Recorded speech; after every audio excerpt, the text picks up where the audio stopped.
यीशु के पाक पवित्र नाम में आप सबकी सलामती हो। मेरा ईमान है कि आप सब ठीक होंगे और मसीह यीशु में खुश होंगे, क्योंकि जब मसीह यीशु हमारी ज़िंदगी में है तो हम हर हाल में खुश रहते हैं, क्योंकि हमारा खुदावंद हमारे साथ है।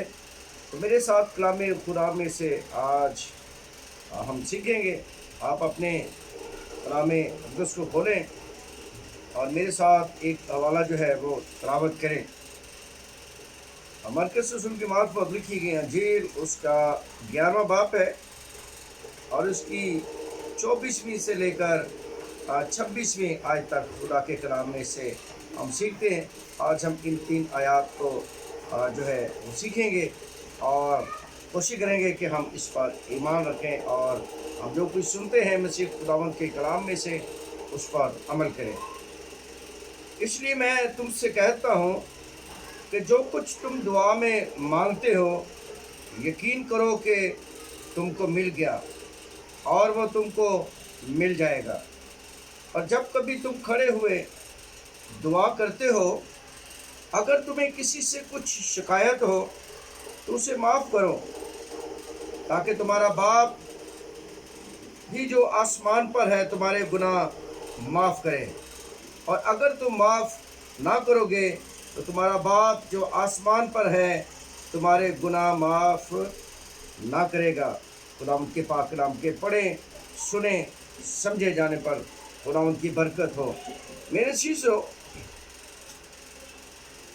खुदावंद का कलाम जो बरहक और सच्चा है और ये खुदा के मुंह की बातें हैं।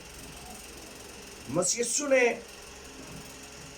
हमारे ईमान को बढ़ाया और उसने हमें ये कहा है कि जो कुछ तुम दुआ में मांगते हो, ईमान रखो कि तुम्हें मिल गया।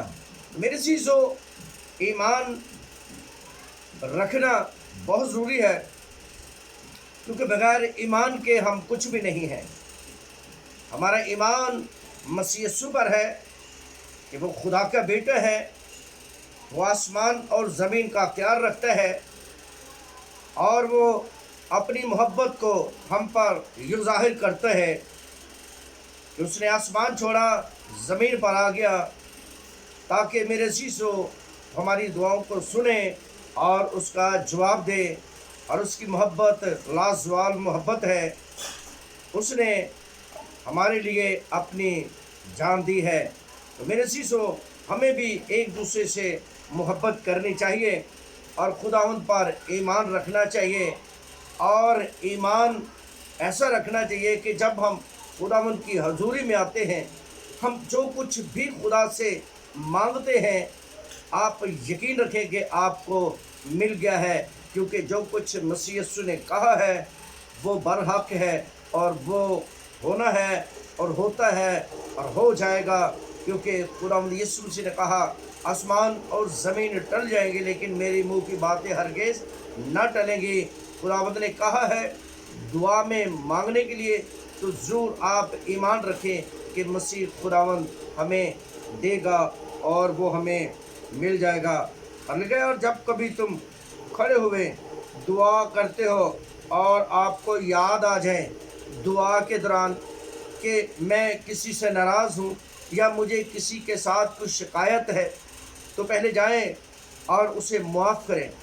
क्योंकि अगर आप उसे माफ़ नहीं करते तो मेरे चीज़ों, जब खुदावंद की हजूरी में खड़े होंगे तो फिर खुदा भी आपके गुनाह माफ़ नहीं करेगा। ऐसा खुदा के कलाम में लिखा है। हमें एक दूसरे को माफ़ करने की ज़रूरत है। हम एक दूसरे के कसूरों को माफ़ करें। जब हम दुआए रबानी में हम ये पढ़ते हैं तो मेरे चीज़ों, हम पर लाजम है कि हम अपने दिलों को साफ़ करें। हम अपने दिलों में से हर तरह के गुस्से को, हर तरह की नाराज़गी को, हर तरह की रंजिश को ख़त्म कर दें। क्योंकि मेरे चीज़ों, मसीह यीशु जो है वो सुलह सलामती का खुदा है और वो चाहता है कि हम एक दूसरे को प्यार करें। जब आप दुआ में हैं, जब आप चर्च में जाते हैं, जब आप खुदा की हजूरी में खड़े हैं, तो आपको याद आता है कि मेरा पड़ोसी, मैं तो उससे नाराज़ हूँ, मेरी तो उससे लड़ाई हुई है, मेरा तो उससे किसी बात पर तनाज़ा है, تو میرے عزیزوں پھر آپ خدا کے گھر میں خدا کے سامنے نہیں ٹھہر سکتے، کیونکہ آپ نے اپنے دل کے اندر دوسرے کے لیے بدی رکھی ہے، ناراضگی رکھی ہے۔ اچھا جائیں پہلے اپنے بھائی سے، اپنے دوست سے، اپنے رشتہ دار سے، اپنے پڑوسی سے صلح کریں اور ایک دوسرے کو معاف کریں۔ ایسا کرنے سے خداوند بھی آپ کے گناہ معاف کرے گا۔